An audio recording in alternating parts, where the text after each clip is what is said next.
Another day, another black man, buck broken and emasculated. Now available in paperback and e-readers, Spellbound, A Darker Shade of Black.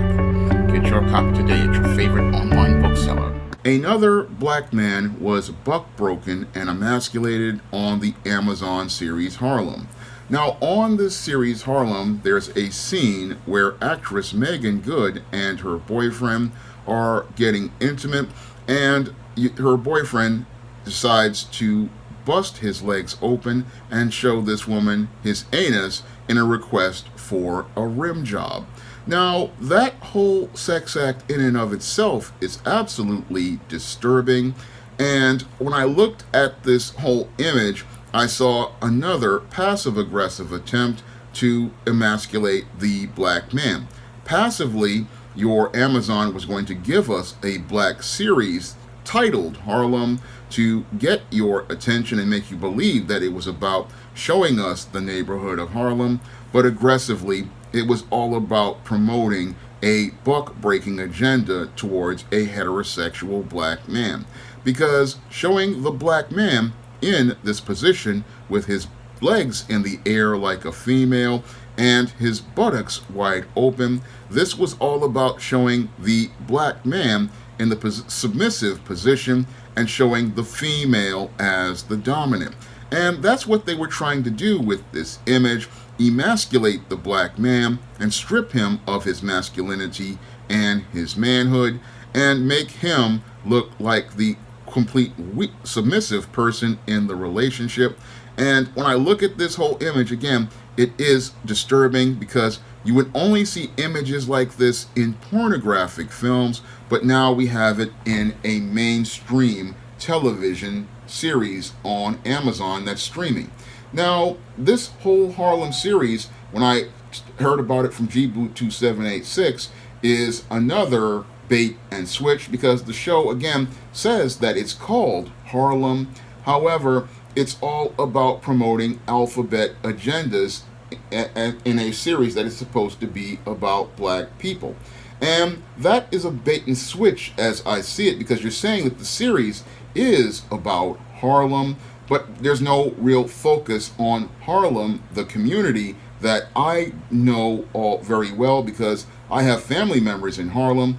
And when I look at the stories that are presented on this show, I don't see anybody talking about life from 145th Street all the way to 110th Street, and I don't feel any sort of vibe from the original Harlem or the energy of the original Harlem. No, all of that has been lost because the creators of this show want to promote their social justice identity politics and push their narratives towards black people. But they don't want to show you the real Harlem or the neighborhood of Harlem and the rich culture of Harlem, which sadly a lot of it has been lost over the last 20 years, I'd say, after the Upper Manhattan Empowerment Zone was created by the Clintons. And when that Upper Manhattan Empowerment Zone was created and it gentrified away a lot of the original black-owned businesses and stripped away a lot of the black-owned culture, we got the commercialized Harlem that we see today right now with a lot of these different businesses, and a lot of those businesses sadly wasted away, and we've got the drug addicts coming back. If you know about Harlem 125th Street and Lexington Avenue, you can remember in the late 90s, early 2000s how we had the Pathmark Supermarket, we had the Potamkin, Cadillac and Chevy and Saturn, and I used to ride the bus to go over to that Pathmark all the way from the Bronx.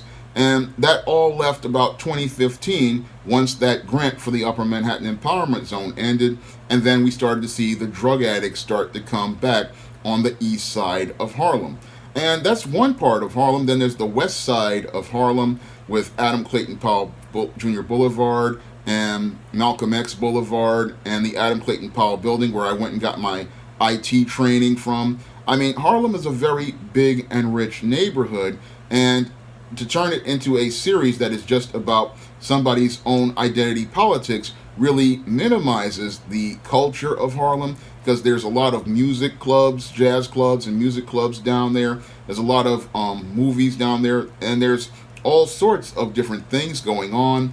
And this series just makes it all about these agendas that they're trying to push. And there was one scene that G Boot had shown me that really disturbed me, besides this one with the black man being emasculated.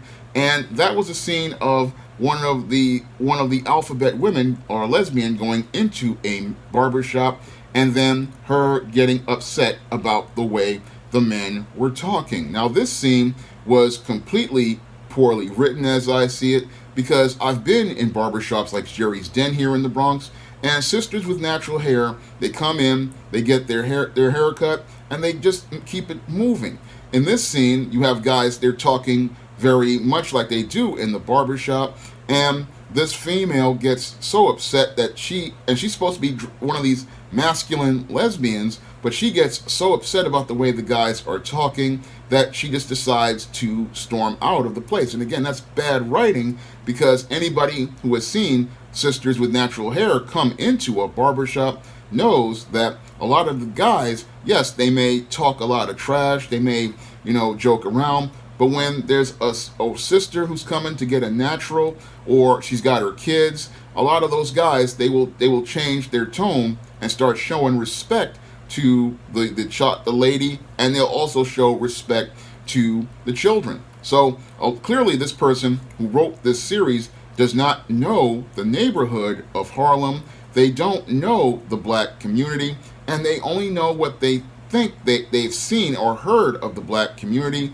Because when I was writing my novel Spellbound, which is set in Harlem, I came from my experiences of visiting family members in Harlem, from like places like 145th and Lenox, and I also came from my experiences of going down to Food Town on 145th, and I know that neighborhood, and I know all of those neighborhoods like that. So when I go out here and I write about, Matilda living on Edgecombe Avenue, that's a real avenue up in Harlem, and that's a part of that area called Sugar Hill, which is one of the highest end areas in Harlem in history. And it was a place filled with brownstones where your Pullman porters used to live, because your Pullman porters, they could not live in white areas, so they built an entire neighborhood in Harlem where they established a middle class. And many of our top entertainers lived at the top of Sugar Hill, called Strivers Row. So when I went out here and I was writing Spellbound, I drew from my experiences of seeing when my father and I would go to the barbershop. We would drive up that hill, Sugar Hill, to get to the barbershop when we were coming from McDonald's. We could drive up that hill to go to McDonald's that was down the hill, and because the barbershop was on Frederick Douglass Boulevard. But that's the Harlem I know, and I don't see that Harlem in this show. No, I see an attempt to try to co-opt black culture and turn it into alphabet culture, and I see an attempt to try to buck break black men through this media. And sadly, what's sad about this whole thing is all of this media is made by co-opted black people who want to go out here and promote an alphabet agenda at the expense of heterosexual black people. That's a new trend I'm seeing with this new modern media like Halle Berry's Bruised, and what they want to do is go out here and promote alphabet agenda by using black faces, and then they want to use that to, again, go out here and promote anti-black relationship narratives, which is what they did in Bruised and what they're doing here in Harlem.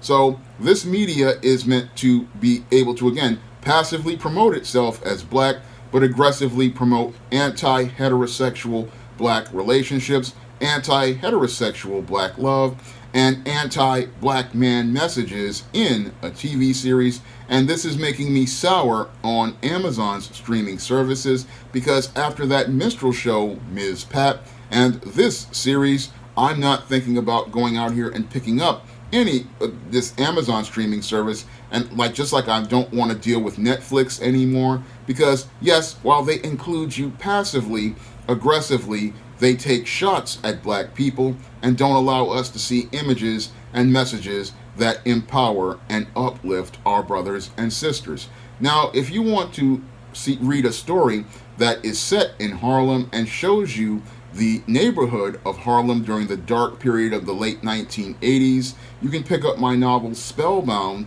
on Amazon.com in paperback and Kindle format. And in that novel, I try to show you the diversity of Harlem, even during the darkest period in Harlem's history. And I try to show you what life was like in Harlem during that time, because that area of New York had its own energy, had its own spirit, and we're not getting that in shows like this dreadful Harlem show, but you can get it in my novel Spellbound, which shows you that darker shade of black. And if you want to see me make more videos like this, you can donate to my Patreon, my PayPal, or my Cash App by clicking the links in the description box. That's all I have to say for this video. You can comment, rate, and subscribe.